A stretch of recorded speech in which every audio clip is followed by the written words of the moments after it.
Jain, sir. Jain. I'm Kiran Shruti, sir. I'm from Tamil Nadu, sir. I've done my engineering, sir, and I'm from Tamil Nadu cadre, sir.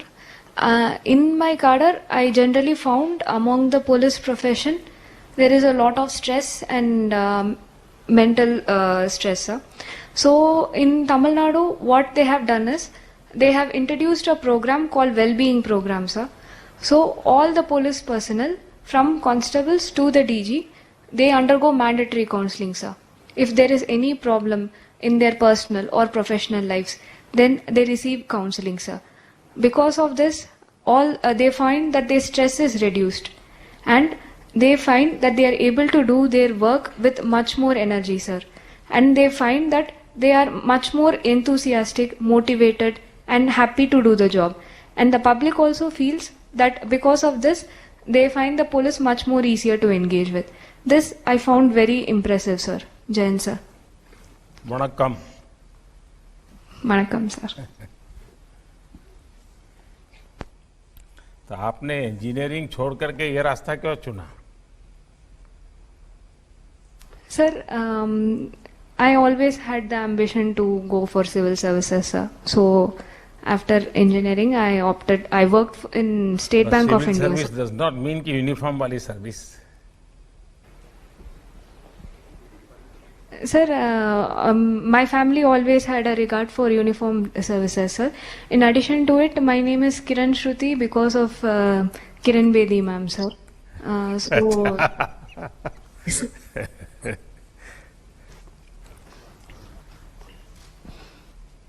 आपने एक नया विषय बताया, मुझे लगता है जो बाकी आपके साथी हैं उनको भी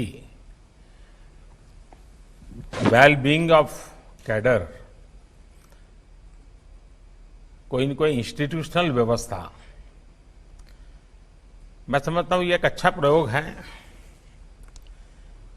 क्योंकि सिर्फ पुलिस नहीं, कोई भी काम, अब बैठिए बेटा, कोई भी काम आज की जिंदगी में इतनी आपाधापी है और जिसके कारण तनाव भी रहता है, वर्कलोड भी रहता है, प्रेशर रहता है और हर किसी को रहता है। किसान को भी जब खेत में काम करता है और अपेक्षा से ज्यादा बारिश हो गई तो एकदम से तनाव के माहौल में काम करना पड़ता है, कम हो गई तो भी चिंता रहती है। तो ये जीवन का ये हिस्सा है, लेकिन ये ऐसी चीज नहीं है कि जिसको मैनेज न किया जा सके। और अगर साइंटिफिक तरीके से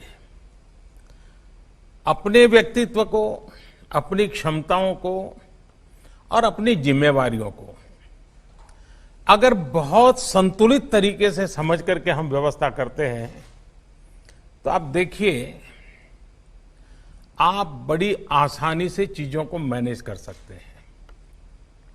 ये बात सही है कि आप लोगों का क्षेत्र ऐसा है कि जिसमें अनएक्सपेक्टेड बहुत कुछ आ जाता है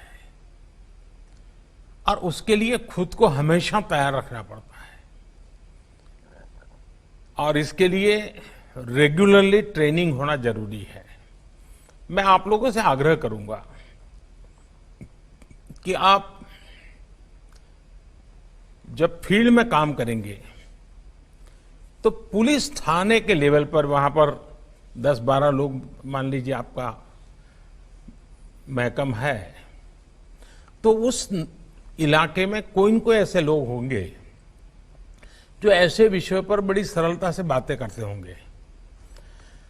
कभी 15 दिन में एक बार, कभी महीने में एक बार, घंटे भर के ऐसे महापुरुष को बुला लिया। अच्छे टीचर हो सकते हैं, कोई और अच्छे ज्ञाता हो सकते हैं, और वे आकर के ऐसे विषयों पर आपसे गपशप करें, बातें करें। बार बार आपको स्मरण होगा कि हम अपने आप को कैसे ढाल सकते हैं, मैनेज कर सकते हैं अपनी व्यवस्थाओं को।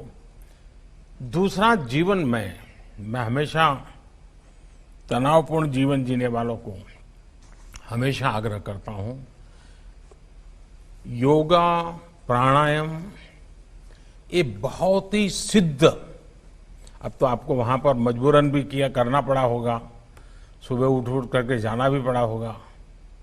मैंने भी उस मैदान में योगा किया हुआ है जिस मैदान में आप लोग करते हैं।